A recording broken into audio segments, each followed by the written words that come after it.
క్వశ్చన్లో boat speed అనేది 6 km/h ఇచ్చాడు, కరెంట్ స్పీడ్ అనేది 2 km/h ఇచ్చాడు.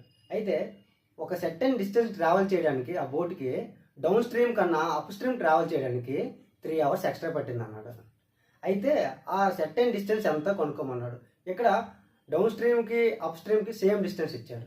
అయితే ఫస్ట్ మనకి బోట్ స్పీడ్ అనేది 6 ఇచ్చాడు, కరెంట్ స్పీడ్ అనేది 2 ఇచ్చాడు.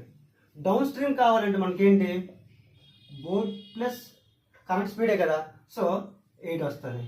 మనకి ఇప్పుడు అప్ స్ట్రీమ్ కావాలంటే boat speed minus current speed కదా, 6 - 2 4 వస్తుంది. ఇప్పుడు అప్ స్ట్రీమ్కి డౌన్ స్ట్రీమ్కి టైం డిఫరెన్స్ ఎంత ఇచ్చాడు, మనకి 3 hours ఇచ్చాడు కదా. అంటే up stream time down stream time అనేది మనకి 3 hours ఇచ్చాడు. అయితే టైం అంటే ఏంటి, మనకి డిస్టెన్స్ బై స్పీడే కదా. ఇక్కడ అప్ స్ట్రీము ఎంత ఉంది, మనకి 4 ఉంది. డిస్టెన్స్ మనము డి అనుకుంటే దాని స్పీడ్ మనకి 4 ఉంది. 4 మైనస్ మనం డిస్టెన్స్ డి అనుకున్నాం కదా, సేమ్ డిస్టెన్స్. తర్వాత మనకి డౌన్ స్ట్రీమ్ ఎంత ఉంది, మనకి 8 ఉంది. ఈ 2 3కి ఈక్వల్. సో ఈ రెండింటికి మనం ఎల్సిఎం తీసుకుంటే 4కి 8కి 8 కదా ఎల్సిఎం. అంటే 4 2 times కాబట్టి 2 × d 2d మైనస్ 8 1s కాబట్టి 1 × d 1d ఈక్వల్ టు 8 × 3 అనేది మనకి 24 అవుద్ది.